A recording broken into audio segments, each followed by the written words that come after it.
Welcome to the Cabral Concept, where board-certified Doctor of Naturopathy, Dr. Stephen Cabral, shares with you exactly how you can reverse aging, take back your health, and live a life full of energy and passion, with new 20-minute episodes every single day to keep you healthy and engaged. Now, here's your host, Dr. Stephen Cabral. Hey everybody, welcome back. Great to have you here once again. We're going to be getting back into our community's questions, answering about a half a dozen questions about all things wellness, weight gain, weight loss, anti-aging, longevity, high performance health, you name it. That is the name of this show. You write in your questions. I will do my best to give you honest answers based on now about 25 years in private practice and also helping over 250,000 people from around the world. That is my team and I over at Equilife. So let us know how we can help. We're always answering your questions every single day as well. If you have a question, you want same day answers, write into cabralsupportgroup.com. That's our private Facebook group, about 25,000 people there now and climbing. So come on over, join the global health community. It's completely free. All right, let's get into today's questions. I need to open up my team's document. Let's see, today is episode 2837. So if you want to follow along with the questions, head on over to stephencabral.com/2837. And don't forget, while you're over there, pick up a free copy of The Rain Barrel Effect if you haven't already. All right, Robin is up first. Robin says, hey, Dr. Cabral, I hope you're having an amazing day. Thanks, Robin. I am. I hope you're having an amazing day as well. A quick question. Does collagen also help build muscles, or is it purely for the bone, skin, tissue? Thank you. All right, great question. I would say this. You do not use collagen, collagen protein, collagen peptides, collagen anything if the goal is muscle building. It does not have the amino acid sequence and the anabolic nature that let's just say, vegan protein, whey protein, egg protein, any type of protein is going to have. So no, I would say you use collagen for a different reason, and you want to add something like the advanced collagen support, which is the one that I use and my wife uses and we use in our practice, to your protein shake. So every morning I have the daily nutritional support. So does my wife. We've been doing this for many, many years. That's our multivitamin. That's our B vitamins. That's everything all in one. So we do that, and we just add one scoop of the advanced collagen support. Some people like to mix it in their coffee, their tea. I don't. I like my coffee, and I like my shake. And so I put it right into that. Adds just a little bit of thickness. It's absolutely fantastic. So think of this. Your all-in-one is obviously the nutrients for your body, your muscles, etc. Your collagen is for your hair, your skin, your nails, connective tissue. That's what it's good for. All right, I want to keep it plain, keep it simple. I have lots of shows on collagens. It has tremendous benefits, but I would not use it in place of protein powder. All right, Lewis is up next. Hi, Dr. Cabral. How would you advise someone who's experiencing what seems like serotonin issues due to gut problems like IBS or SIBO? I have a chronic gut issue with symptoms that range from gastritis, IBS, or SIBO. I'm experiencing symptoms akin to SSRI withdrawals that include brain zaps. At times, it also feels like I'm in an elevator or have a sudden feeling of dropping in my brain. It feels like, I can never pronounce this, and I apologize. Syncope issues. I apologize. I never pronounced that word correctly, but you know what I'm saying because you wrote the question. Or something similar to serotonin syndrome, because I know exactly what you're talking about, but over that word, I'll look up the pronunciation after this. I don't believe that this is an air issue, and I've done away with you've done the epley maneuver, great, and it doesn't quite line up with vertigo issues. I've done the SIBO first month twice, Adrenal Sooth, full spectrum magnesium, and healthy belly. I find that certain foods like beans can make it much worse. I haven't done any stool tests yet. Okay. Here are my recommendations, because we've seen this in many, many clients, so you're not alone. You shouldn't feel like this is an issue that's unique to you and that there is help. So I always like to share that with people. So the brain zaps and the lightheadedness or the dropping sensations that you feel, we want to look at a few things. One is we want to look at electrolyte balance. That's one is important as well. We want to look at blood glucose levels. And yes, of course, you're right. We want to look at the gut. Now, it's interesting because you said you did the SIBO first month protocol twice, which means you stopped the SIBO protocol twice as well. And I'm interested to hear that because the SIBO protocol is 12 weeks. The first month is gentler. then it gets a little stronger, then strongest, but by the time you get to the strongest, your gut's already been mostly cleaned up. That's why we do it that way. We've been doing this for many, many years. And then you begin to do what's called the heal and seal protocol, or the SIBO finisher. So I like a lot of the things that you're doing. There's no doubt about it. I would work with a coach on this. And if possible, I would run what is called the Big 3 lab test. I'm starting to talk about that a lot more. And the reason I'm talking about it more is that those 3 tests are specifically for the gut.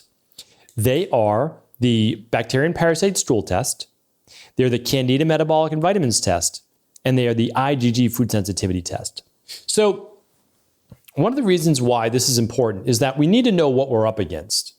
We need to know if this is a methylation issue with low B vitamins. We need to know if this is an issue of electrolyte imbalance, a blood sugar imbalance, or the gut. Or, honestly, could be cortisol or thyroid. So what I like to do is get as much data as possible. In an ideal world, you would run the Big 5 plus the bacteria and parasite stool test. That includes the Big 3 as well. So you're all set there. If you can't, in my opinion, you just run the Big 3, and that's for the gut. Then you'll automatically be working with a practitioner, because that entitles you to, I think, an hour-long health coaching call where you go through the results and you get a personalized plan built for you. Health is too important, and especially in this particular scenario, for me to just kind of give you 1 or 2 things to do. I want a full plan. I want to hear that you've healed, within about 4 to 6 months' time, beginning your protocol. That's really what I'm looking for. And then, of course, get even better after that. All right, Lewis, appreciate you writing in. Audrey's up next. Hi, Dr. Cabral. I do a 12-hour fast every night starting at 6 p.m. I would like to do a 14-hour fast. However, I get up every morning at 4:30 a.m. to do an F45 workout. This is the only time of the day that I can do it. Will I be putting my body under more stress by holding off until eating at 8 a.m.? If I test my blood sugar after a workout and it's elevated, does it matter at that point if I hold off in eating? Thanks so much. These are all great questions, really great questions. I love this question. Here's why. So I talked about this at the Reimagine Health Summit. I asked the question, and I asked this inside of High Performance Health all the time. And Audrey, you sound like you might be someone that might be a good candidate for High Performance Health. So, and it's a course, like anybody can take the course. It's on just advanced protocols and advanced longevity and healthy biohacking and all that good stuff. But here's what I want to share with you. And I work with a ton of people from F45, like a lot.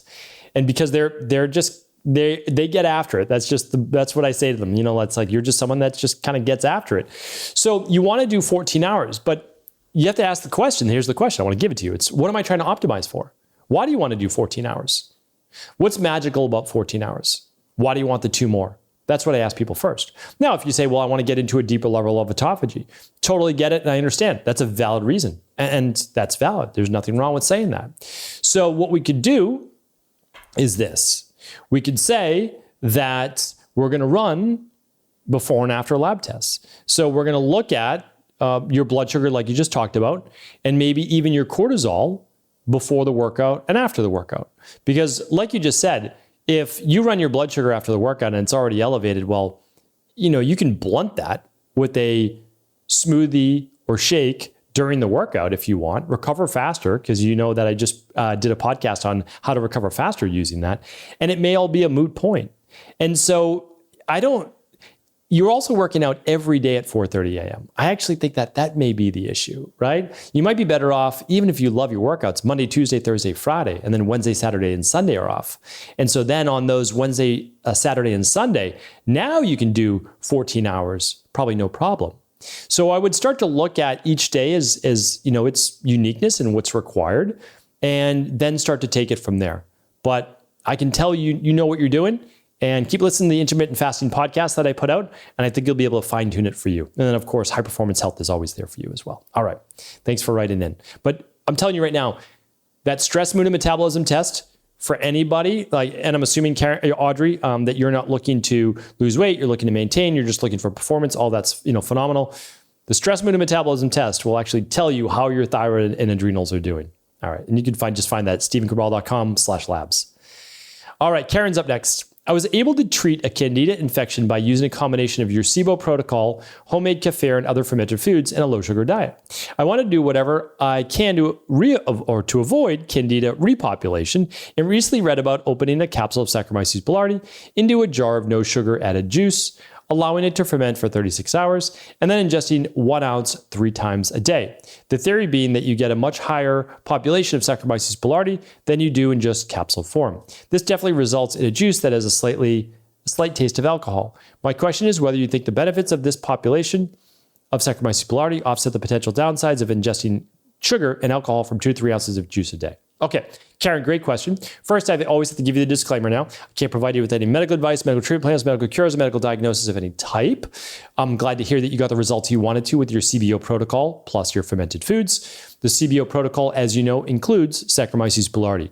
You're asking now, should you empty Saccharomyces boulardii, ferment it, try to grow more, and then add it to your gut? My answer would be, in my opinion, what would I do for myself?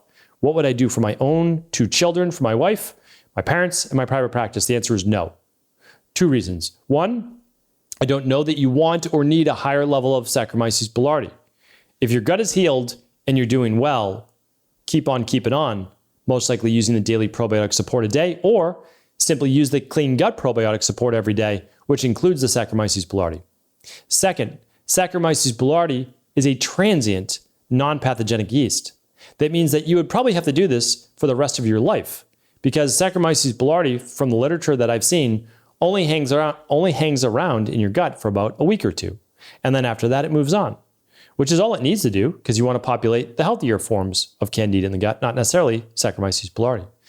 So hopefully that was helpful. I'll let you think about that. And I think it sounds like you're already doing great. So like I said, keep on keeping on. Karen's up. Maybe the same Karen. Is it the same Karen? Yes, same Karen. Hey, Karen. Thanks so much for being a trusted resource for the questions of so many people. It's so appreciated. Some genetic testing suggests that I may not be able to properly digest protein. To help with this, I take digestive enzymes with meals containing protein. However, my biggest protein meal of the day is a smoothie, and I make it using bone broth, collagen powder, and hydrolyzed beef powder. Is there any benefit to taking enzymes with my protein-based smoothie as well? All right, great question. First of all, please be careful of all of these genetic tests. It does not mean that anything is wrong with you at this current moment in time. All genetic testing is doing is showing if there is a propensity towards an imbalance. That's what it's saying. Okay? So don't overdo anything because you saw something on a genetic test. Always run regular at-home lab tests to see then if that genetic test is now showing that there's an issue. So I believe in genetic testing. I do it in my practice, but I don't supplement with a ton of extra B vitamins if I don't need an extra ton of extra B vitamins, right? So even if you have MTHFR issues, it's like, well, do you have high homocysteine on blood work? Do you have low B vitamins on your Candida metabolic vitamins test, right? Like, so you want to look at that. All right, but getting back to your question, ordinarily, you don't really need more than 1 enzyme at most with a smoothie. Some people may take more, and that's okay.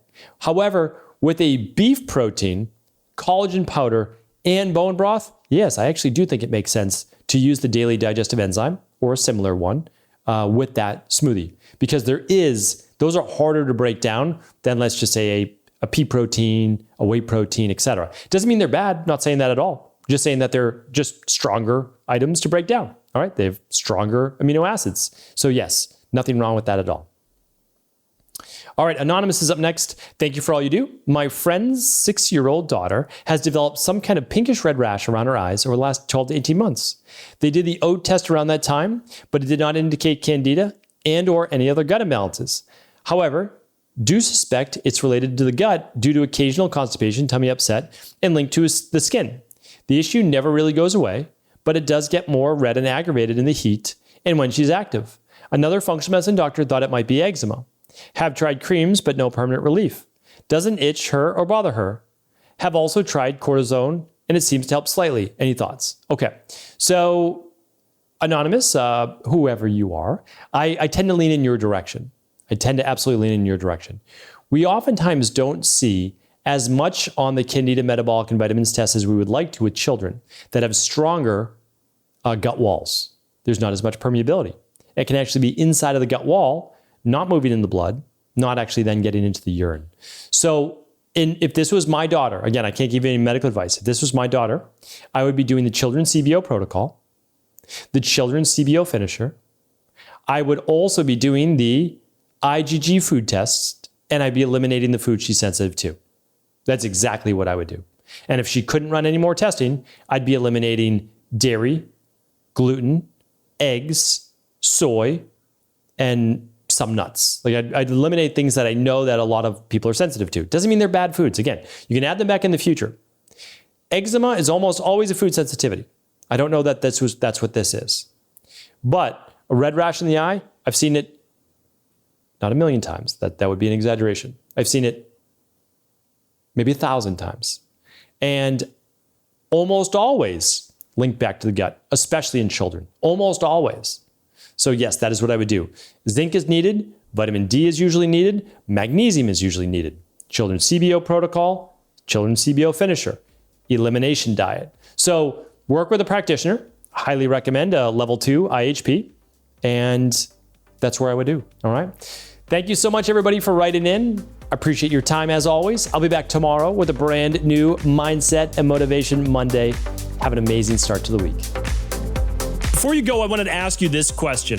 What if I could teach you in just a couple of hours how to transform your thyroid, hormones, adrenal, cholesterol, blood pressure, blood sugar, weight loss, energy, mood, brain, pregnancy, anti-aging, or many other health-related issues? After 20 years in private practice, after seeing and overseeing 250,000 client appointments, I sincerely feel I have the real-world data and have found the answer you've been searching for. So what I've done is spent hundreds of hours of my own time refining what you need to know in order to uncover your underlying root cause health issues and then begin to rebalance the body and bring it back to a state of robust health and wellness. I'm going to teach you exactly what I do in my private practice so you can understand how you got here and now what you need to do in order to heal. You'll receive all of the important success checklists, protocols, and even ways to customize it to make the program fit your busy life. And you'll get all of this at a fraction of the price. Let me save you the time, money, energy, stress, and frustration of not knowing what to do next. Instead of reading dozens of books on the topic and seeing multiple practitioners, I will condense everything that you need to know in just a few hours of video tutorials that you can watch and listen to anywhere. Together, we will make this healing process an enjoyable one that you can take with you for the rest of your life. I wish you all of the best of health and happiness, and I hope to be able to guide you on your healing journey through my health results accelerators. Simply choose the health imbalance you're currently suffering from, and by the end of today, you'll know what went wrong and how to get well again. I guarantee it. For details, head over now to stevencabral.com/courses.